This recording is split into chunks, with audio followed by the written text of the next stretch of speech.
Good morning student, how are you? I hope you are fine and stay at your home. तो प्यारे बच्चों, 10th class, subject हमारा social science, lesson चल रहा है हमारा सेकंड। तो जो लास्ट वीडियो थी हमारी, उसके अंदर हमने पढ़ा था आधुनिक दिखने की चाह और स्कूलों में जो विरोध के सवर थे वो किस प्रकार के थे। ठीक है, तो आज का जो हमारा स्टडी पॉइंट है वो है साफ सफाई, बीमारी और रोज़मर्रा प्रतिरोध। मतलब जो साफ सफाई है और जो बीमारी थी या जो रोज़मर्रा के प्रतिरोध थे उसके विषय में। ठीक है, तो स्टार्ट करते हैं। उपनिवेशवाद के खिलाफ ऐसे राजनीतिक संघर्ष सिर्फ शिक्षा के क्षेत्र में ही नहीं चल रहे थे। मतलब जो उपनिवेशवाद के जो खिलाफ जो राजनीतिक संघर्ष या स्ट्रगल जो चल रहा था वो सिर्फ शिक्षा के क्षेत्र में नहीं था, क्योंकि लास्ट जो वीडियो थी हमारी उसके अंदर हमने शिक्षा के विषय में पढ़ा था। तो वो जो संघर्ष था वो सिर्फ शिक्षा के क्षेत्र में ही नहीं चल रहा था, यद्यपि वो उसके अंदर बहुत सारे मतलब संघर्ष चल रहे थे। बहुत सारे दूसरे संस्थाओं में भी गुलाम जनता नाना प्रकार के अपने गुस्से को अभिव्यक्त कर रही थी। जो अलग जो संस्थाएं थी या संस्थान थे उनके अंदर जो गुलाम जनता थी वो अपने जो भी उनकी प्रॉब्लम थी उसके प्रति वो क्या कर रहे थे, मतलब अपने गुस्से को अभिव्यक्त कर रहे थे। ठीक है, हनोई पर प्लेग का हमला। जो हनोई जो है, आइए स्वास्थ्य और सफाई का भी उदाहरण ले। मतलब जो स्वास्थ्य और सफाई है, जब फ्रांसीसियों ने एक आधुनिक वियतनाम की स्थापना का काम शुरू किया तो उन्होंने फैसला लिया कि वे हैनोई का भी पुनर्निर्माण करेंगे। मतलब जो हैनोई जो स्थान था उसका भी क्या करेंगे, वो पुनर्निर्माण करेंगे। एक नए आधुनिक शहर का निर्माण करने के लिए वास्तुकला के क्षेत्र में सामने आ रहे नवीनतम विचारों और आधुनिक इंजीनियर निपुणता का इस्तेमाल किया गया। मतलब जो वो शहर का निर्माण करने की बात उन्होंने कही थी, तो उसके लिए जो वास्तुकला, मतलब जो निर्माण कला की या वास्तुकला की जो भी भूमिका थी या जो उनके अंदर कला थी वो सामने आ रहे थे। ठीक है, जो अलग अलग विचार सामने, जो आधुनिक इंजीनियर थे उनकी निपुणता थी, जो योग्यता थी उनके अंदर, उसका इस्तेमाल किया गया। ठीक है, 1903 में हनोई के पुनर्निर्माण आधुनिक भाग में ब्यूबोनिक प्लेग की महामारी फैल गई। मतलब जो 1930 था उस टाइम पे जो हनोई था उसके नवनिर्मित, मतलब दोबारा से उसके निर्माण में जो आधुनिक भाग में, तो उसके अंदर क्या आ गई, ब्यूबोनिक प्लेग की महामारी फैल गई। मतलब उस टाइम पे उसके अंदर जो ब्यूबोनिक प्लेग थी उसकी महामारी फैल गई। बहुत सारे औपनिवेशिक देशों में इस बीमारी को फैलने से रोकने के लिए जो कदम उठाए गए उनके कारण भारी सामाजिक तनाव पैदा हुए, परंतु हनोई के हालात तो कुछ खास ही थे। मतलब उस टाइम पे जो भी वो बीमारी थी ये प्लेग की, तो उनसे बहुत सारे क्षेत्र क्या है प्रभावित हुए। तो ये है आधुनिक हनोई।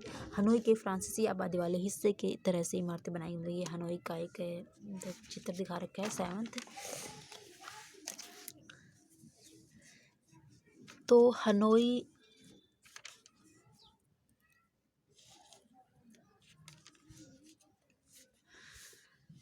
के फ्रांसीसी आबादी वाले हिस्से को एक खूबसूरत और साफ सुथरे शहर के रूप में बनाया गया था। वहाँ चौड़ी सड़कें थी और निकासी का बढ़िया इंतजाम था। मतलब जो भी हनोई था, हनोई की जो स्थिति थी वो क्या थी, फ्रांसीसी आबादी वाले हिस्से में खूबसूरत थी। ठीक है, साफ सुथरा शहर था, जो भी सड़कें थी उनकी चौड़ाई अच्छी थी, पानी की निकासी की व्यवस्था थी। ठीक है, मतलब बढ़िया इंतजाम कर रखा था।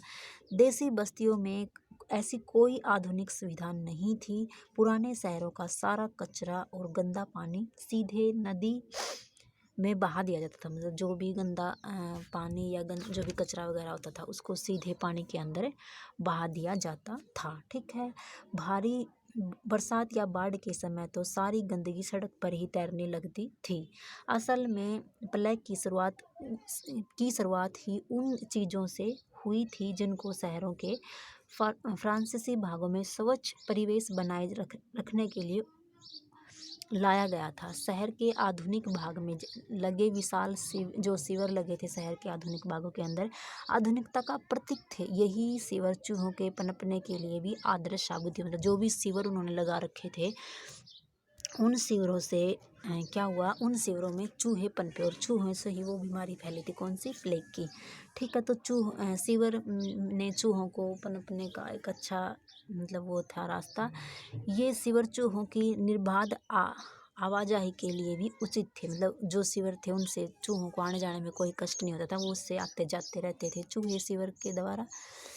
इसमें चलते हुए चूहे पूरे शहर में बेखटके घूमते रहे, मतलब वो पूरे शहर में फैल गए चूहे उस सीवर के थ्रू, ठीक है। और उन्होंने पाइपों के रास्ते चूहे फ्रांसीसियों के चाक चौबंद घरों में घुसने लगे। अब क्या किया, मतलब वो जो चूहे थे पाइपों के रास्ते वो घरों में भी घुसने लगे। उसके बाद उन्होंने क्या किया, चूहे की पकड़ धकड़, जो चूहों की पकड़ धकड़ थी वो किस प्रकार से हुई, देखो। इस घुसपैठ को रोकने के लिए 1902 में चूहों को पकड़ने की मुहिम शुरू की गई, मतलब एक चूहों को पकड़ने की एक मुहिम या योजना शुरू की गई। इस काम के लिए वियतनामियों को काम पर रखा गया और उन्हें हर चूहे के बदले इनाम दिया जाने लगा।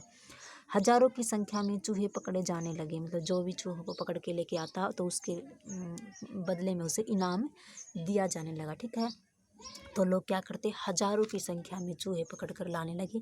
उदाहरण के लिए 30 मई को 20,000 चूहे पकड़े गए। इसके बावजूद चूहे खत्म होने का नाम ही न लेते थे। वियतनामियों को चूहों के शिकार की इस मुहिम के जरिए सामूहिक सौदेबाजी का महत्व समझ में आने लगा।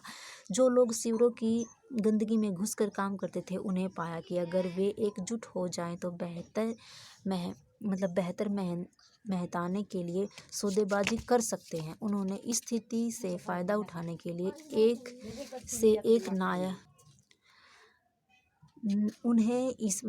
इस स्थिति में फ़ायदा उठाने के लिए जो वियतनाम के लोग थे उन्होंने क्या किया, एक से एक नायाब तरीके भी ढूंढ निकाले। मजदूरों को पैसा तब मिलता था जब वे यह साबित कर देते थे कि उन्होंने चूहों को पकड़कर मार डाला है। सबूत के तौर पर उन्हें चूहे की पूंछ लेकर दिखानी पड़ती थी, मतलब जो भी वो रखते थे, कंडीशन क्या थी, अगर उन्होंने ये पता करना है चूहे उन्होंने पकड़े हैं तो वो चूहों की पूंछ मतलब सबूत के तौर पर उनके सामने रखते थे। इस प्रावधान का फ़ायदा उठाते हुए मजदूर ज़्यादा पैसा कमाने के लिए चूहों को पकड़कर उनकी पूंछ को काट लेते थे, पर चूहे को जिंदा छोड़ देते ताकि वे कभी ख़त्म न हों और उनको पकड़ने का सिलसिला ऐसे ही चलता रहे। कुछ लोगों ने तो पैसे कमाने के लिए बाकायदा चूहे पालना भी क्या कर दिया था, शुरू कर दिया था, ठीक है। निर्बलों के इस प्रतिरोध और असहयोग से तंग आकर आखिरकार फ्रांसीसियों ने चूहे के बदले पैसे देने की योजना को क्या कर दिया, बंद कर दिया। लिहाजा ब्यूबार्निक प्लेग खत्म नहीं हुआ। न केवल 1903 में बल्कि अगले कुछ सालों तक यह बीमारी पूरे इलाके में फैल गई। चूहों के आतंक की यह कहानी कई मायने में फ्रांसीसी सत्ता की सीमा और सभ्यता प्रसार के उनके मिशन में निहित अवरोध जो अंतर्विरोधों को सामने ला देती है। चूहे पकड़ने वालों की हरकतों से हमें पता चलता है कि वियतनाम के लोग रोज़मर्रा की ज़िंदगी में उपनिवेशवाद का किस तरह प्रतिरोध कर रहे थे, ठीक है। तो ये था जो चूहों पकड़ने की जो पकड़ धकड़ थी वो, ठीक है। तो किस प्रकार से वो चूहों को पकड़ते थे, क्या उन पे प्राइज़ होते थे, ठीक है। ये सब तो आज के लिए इतना ही। Thank you.